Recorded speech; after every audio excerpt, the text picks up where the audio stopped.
Hi everybody, welcome to Property, Footy and Life with Rob, Rach and Millie. It's been a bloody fantastic week actually. We've been sick with the flu, but man, we had an awesome win on Saturday night. So Rob, who are we going to talk about this week? I don't know, Rach. Who could it possibly be? No idea. Do you think something I'm wearing? Might give it away, I One think of the best jerseys ever to play in the league? Okay, I'll give you this one moment. One moment? We're going to have more than one win this year. Hey babe, it's been one win since round 20 last year. We're on a roll. Yeah, you've had It's a winning streak. one bye and one real win. Yeah, so it's a winning streak of one. Okay, let's move on. We're going to talk about the West Tigers. So we all know that they, we'll split the two teams actually. So we'll talk a bit about Western Suburbs and Balmain Tigers. So Western Suburbs Magpies, they are both foundation clubs. Yes. Formed in 1908. The Mighty West had won 4 premierships. Balmain won 11. Okay, Yes. So in 2005 was their, they won their first joint venture led by the incredible Benji Marshall. 100%. And fielded a team with the likes of Scott Prince, Pat Richards, Brett Hodgson, Robbie Farah, Scando, yeah, local legend Scando, still works for the club. And our current captain is Epi Coruscant. And it's funny, but they're coached by the same guy that coached them to their first win. I know, in 2005. So we were fortunate enough actually to meet Tim Sheens when he was first hired to come to West Tigers. And he told us he had a 5-year plan. We actually met him at a Campbelltown Chamber of Commerce evening. Yep. We were able to have a brief but really in-depth chat with him about West Tigers and where he saw them coming. And he said, give me 5 years and I will win us a premiership. And he honoured his word. I think it was 4, wasn't it? Yeah, I think it was actually within the 4 years. Yeah, he honoured his word and made us extremely happy. So when we heard that he was coming back to be the coach, we thought, yeah, he will turn the team around. And I think he has. And aided by Benji. Yes. Robbie Farah is also a part of it. I think Brett Hodgson is still a part of... No, he's not this year. Not this year. He was previously though. I know John Scandala still works for the club in development. That's my understanding. Community development, I think it is. Yeah. So I'll get you. It's really your team. I'm really an add-on since we became West Tigers. Yep. So not when we were Western Suburbs. Couldn't stand them. But anyway. Yeah. Well, Yeah. So I'll let Rob talk about his team, and then we'll get on to what we really want to talk about: a bit of property and a bit of life. Well, that's true. I mean, the West Tigers now, I still call them, you'll find that when people talk about that club, they either refer to them as the Tigers or West. That's because while we are a joint venture, people like me of my age, I'm still a West supporter, and I have no problem with people who grew up as Balmain supporters talking about Tigers because that's where your passion is. Yeah, and it's still only new. Like it's only been since 1999 that we've been the joint venture. So it still really is new for people who've been following all their life. But it's better to have 50% of something than 100% of nothing. Absolutely. So I still cheer for them the same as much. I still hate Manly as like all good West supporters do. And we still get out there. We're still as passionate. But I think that's what's the best thing about West Tigers is we've had a rough couple of years. But what built our club was the support and the loyalty of the supporters. And even no matter how bad we're going, we're still there, we're still turning up. And I think that says a lot. And it says a lot about, Balmain were the same. They were a rough and tough area that people didn't go into. But Balmain supporters are as loyal and as strong to their team as the West supporters are. So when we merge together, we're now creating a whole new people like our granddaughters. We're indoctrinating them very, very early to only follow the West Tigers. And you see the little kids out there in their Tigers outfits, and I think it's fantastic. Yeah. Well, it was evident on Easter Monday when we went to the game at Paramount at ANZ. Allianz. What's it called? ANZ. What's the stadium? Homebush? The one at Homebush. The one at Homebush. Keeps changing its name. Stop changing the names. You're confusing me. It was very evident very hard. on that day when we were on Easter Monday when we went to the game. People are passionate, whether you're a Parramatta supporter or West Tigers. The passion in the crowd. We were going to leave. At half time, I was extremely upset. No one wanted to leave. If it was not for the West Tigers supporters around us, we wouldn't have stayed. and we wouldn't have seen the boys click in and play really good football and bring it back to being a close game and show the potential that they do have, and then kept the belief in us, like, we hanging with them, we're so close week after week, they were so close, they were getting better, they were forming their moves, naturally getting into their game.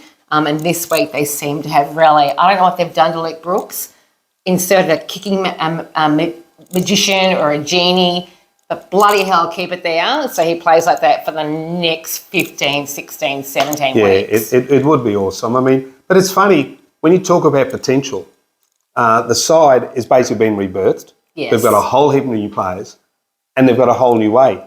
Very similar to one of the three areas that the West Tigers represent. Yes. And that is Campbelltown. Now, there's two parts to Campbell. There's Campbelltown, the city of Campbelltown. That's got about 150,000 people. But people don't realise there's actually a suburb called Campbelltown, and that's got about 16,500 people. And I can tell you what, if anything was ever so evident of opportunity knocking, is this suburb. You've got the average house price of about 771,000, but a 4-bedroom house will still cost you 900 to $1 million, and quite often over. You can still pick up a great 2 and 3 bedroom unit for 500 to 550,000. And over the last 3 years, the incremental increase has been just around 30%. That's incredible. Now that is amazing. People say, why? Well, Campbelltown is one of those sleeper suburbs. Very shortly when the new airport opens, you will be 25 minutes from the new Western Sydney airport. You are 40 minutes from some of the best beaches in Wollongong area. The best beaches. You are 2.5 hours from Canberra. So when everyone else is coming back from the snow, from down the Southern Highlands, anywhere, and still got another hour and a bit to get to Sydney, you're home. You've got a fantastic university. You've got a state-of-the-art, I think it's the 3rd largest or 4th largest hospital in the whole of Sydney. Well, it's now a teaching hospital, and it's got the University of Western Sydney's medical hub located there as well. Yeah. So you're a 55-minute, 60-minute ride on the train into the CBD if that's where you're working. You're a 40-minute drive to the SCG. So, and we have our own train line into Kingsford Smith, the main airport. So you don't have to worry about all that traffic. So Campbelltown itself is one of those suburbs where smart people are buying, and they're either holding the houses or they're buying, pushing them over and putting in brand spanking new ones, because up in parts of Campbelltown, you can see all the way through to the Blue Mountains at the Western Sydney, and it is the most amazing view. So I believe in the next 5 to 10 years, the city of Campbelltown, as it rebirths, it's going to be knocking down a lot of the old buildings. You're already seeing that now, and bringing in beautiful brand new buildings. There's going to be a lot of offices. There's going to be a lot more apartments. This area is ripe for the taking. Well, it's got a great shopping centre with MacArthur Square, and they're always looking to add and renew the centre. There's also the Queen Street is about to be redeveloped. Yes. Which is the main street of Campbelltown. So if you haven't been out to Campbelltown for quite some time, or you're still thinking, Campbelltown is the Campbelltown of 40 years ago. It's not. Then do yourself a favour, come out for a Saturday or Sunday drive, go to MacArthur Square. The Eat Street is incredible. The theatres are there. You are we're 40 minutes away from Wollongong. Yeah. You're not far down to Barrel, Berrima. We quite often on a Sunday pop down to Berrima for the day, have walk through the shops and have a lunch and come home. So you've got the best of both worlds. You've got, And what about West Leagues and Campbelltown Catholic Club? Two huge clubs. And amazing restaurants. Amazing restaurants. One of the actual Asian fusion restaurant, Kayubi at Campbelltown Catholic Club, has won awards against standalone restaurants in the city. It is magnificent. And the Cube, which is the entertainment precinct, seats 1,000 people. So there isn't anything you really want out here. You have it all at your fingertips. We don't want for anything, because actually it is all here, what you need. It is all here. Yeah. We just now have to get the West Tigers up to be premiership winning, and then we've got everything we want. Oh, you got MacArthur FC too, the football. We do, the A-League? MacArthur Bulls, absolutely. So we've got, for all you sports tragics, we've got it covered out here in the MacArthur district. It is. So in the future, you're looking at the West Tigers. Who should relocate to Campbelltown. MacArthur. Yeah, no, that's a sore point. Won't happen though, but anyway. Yep, because you've got to build a stadium and that costs money. And anyway. we're going to do that. If someone said to you, why would you move to Campbelltown? What would you say? Well, why wouldn't you? You've got the best of both worlds. Yeah. You've got suburbia, you've got the city life, you have got the beaches just down the road. You are not crumbled into the smaller blocks. It's still Campbelltown, and the suburb of Campbell that we are talking about is still the larger blocks. Yeah. We're not talking the 300, 400 square metre block. So you do have the bigger backyard if that's what you would like. It's got a brand new hospital. University of Western Sydney has a campus here. TAFE New South Wales has a campus here. We've got great schools. There are private schools if that's where you want to send your kids to. We have great public schools who do really well. There's everything for everybody. It's a really diverse area. It's got Minto is very diverse. Yeah. Every culture. The whole area. Yeah, the whole area is and very welcoming. It's a really great place to live and a great place if you want to raise a family. Yeah. Now, value for money. We've all seen the Reserve Bank doing what they do best, give us all heartache, and they've put the interest rates up again.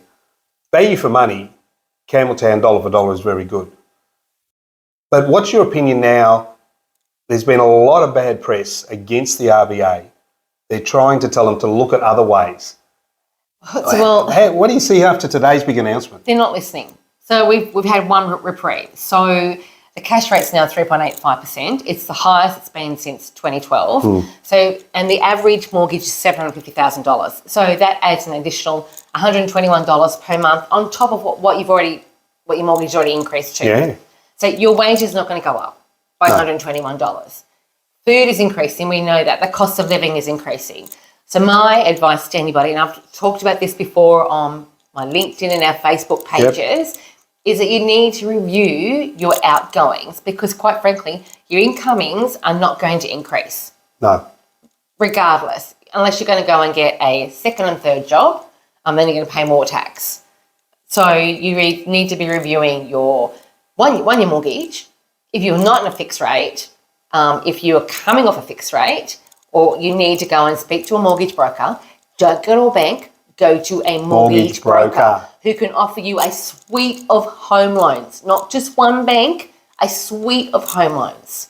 Now, that was actually quite true because one of your clients, because we both have clients, I'd say it separately, came to Rach and said, help, my mortgage is out of control, what do I do? Now, he wasn't buying a house from us because being buyer's agents, we want to buy another house. No, I need help with a mortgage. Rach referred him to one of our panel of brokers we work with. He came back and the broker is now saving him $8,000 a year in repayments. Yeah. Didn't do anything illegal, didn't do anything. He just reviewed what he had, gave him a better offer, and the guy's taking it. Now, $8,000 is better in your pocket and my pocket than what it is in the banks. Yeah. So I highly recommend anybody to go through the process, find a good broker. If you don't know a good broker, reach out. I will refer one to you. I know several. And they're all different. Yeah, review your insurances. Yeah. And I mean your home and contents insurance. If you have landlord's insurance, your car insurance, health insurance, review them all. Take the time to sit down and actually review them. You'll be surprised at how much money you're going to save. Your mobile phone contracts, review those. We all set and forget. We all think that we get lazy. Well, we do. Empathetic, I would call it. Yeah. And we have this set and forget mentality and don't think, you know what, you don't owe these utility companies, you don't owe these phone companies anything. You're making them rich by staying where you are, whereas in fact you could actually be saving money. So again, if you want to know how to save money on your utility, your insurance, your mobile phone, drop me a note and I will send you some information with regards to that one. But before we get off, we want to talk. Okay, so we want to talk a bit of life actually. So normally it's myself in the hot seat when we talk life. I'm in trouble. Yeah, so I will want to say something. We actually had the privilege of attending a dear friend of ours' ordination to the priesthood on Friday night. And we're both Catholics. We're practicing Catholics. We hope that what we do every day comes through in our life and how we treat people that we meet and how we carry ourselves in business, being honest and fair and ethical and. But if you have never been, it doesn't matter whether you don't have to be religious to ever attend one. It is just such an amazing sight to see and to be able to witness it was really incredible. So we were both very pleased that we were able to make the quick journey to Canberra for an overnight and come home on Saturday. But I do want to put Rob in the hot seat with regards to the granddaughters because normally it's the episodes of Nanny and Hazel Rose and Adelaide Marie. But so Popper. Nana. Yes. So granddaughter number 2. Yes, the golden child, the one that can do no wrong, yes. The Irish Banshee. The Irish Banshee, I refer yes. to her as, yes. Yep. Tell me your latest adventure with Adelaide. My latest adventure with Adelaide, you've got me on that one. The latest adventure with there's one all the time. Okay. Which one are you referring to? Well, just tell me one. Just tell you one.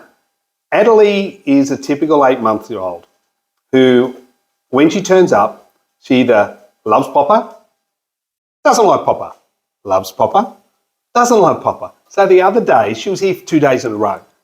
The first day, I could have been given $1 million. I could have been given lollies. She didn't want anything to do with Popper. Man hater. Whoa, it was on. And she's a true Irish lass. She know exactly what she's thinking. So that I call it the next day, she comes back in. And I went, well, this is going to go one way or the other. Who didn't leave Popper's sight? Who sat on Popper's lap all day? Adelaide. So, yes, she's a normal woman. She changes her mind all the time. 1 day a week. 1 day a week. She loves him. 1 day a week. And then she won't let anyone else go. That's it. She just sits. She gets herself very comfortable, lays back and says, I'm the king of the castle, I'm on Popper's lap. And I have no choice. I can't get up and leave. Yes. Can't leave the room. Yeah. So before we do go, it would be actually remiss of us not to mention one of the biggest legends from Western Suburbs, and that would be Arthur Summons. You know, see this little jersey behind us? The 1963 Warriors, where St George did actually happen to win that grand final. They cheated. Anyway, the history books will reflect that St George won that grand final fair and square. So the other legends of both Balmain Tigers and Western Suburbs are Keith Holman. Yes. Yep. Keith Barnes. Yes. The legendary Blocker Roach. Yep. Dallas Donnelly. Oh, what a legend he was. Gary Jack. Yes, played for both West and for Balmain. Yeah. Wayne Pearce. Yes. Benny Elias. Yes. Yeah. We could go on and on, but I think we'd actually be here. Oh, and You can't miss the man. I was going to, and the one and only, the one who actually taught our son to swear at a West game, because Robert happened actually to be sitting in front of him. I was horrified when Daniel came home. But anyway, the legendary, the late Tommy Rodonicus. Yeah, what a legend of the game. So much passion for his team, so much passion for his club, and for football in general, and was always open to talk to anybody. Yeah, the mighty blue dog. Yeah, he was fantastic, and I was glad I had the opportunity to meet him, like all West Magpie fans did. If you hung around long enough, he'd always say good day in his raspy voice after smoking too many cigarettes and having too many drinks. But every club has that legend, and we were proud to have him. Yeah. Well, I think that's it for us for this week. We will hopefully when we check in next week that West might still be on their winning streak. Guess who they play this weekend? They're playing St George. Yay! We're on a wing and a prayer this week. You're on a losing streak, we're on a winning streak. Get over it, Elliot. Well, it's bye from me. Ciao.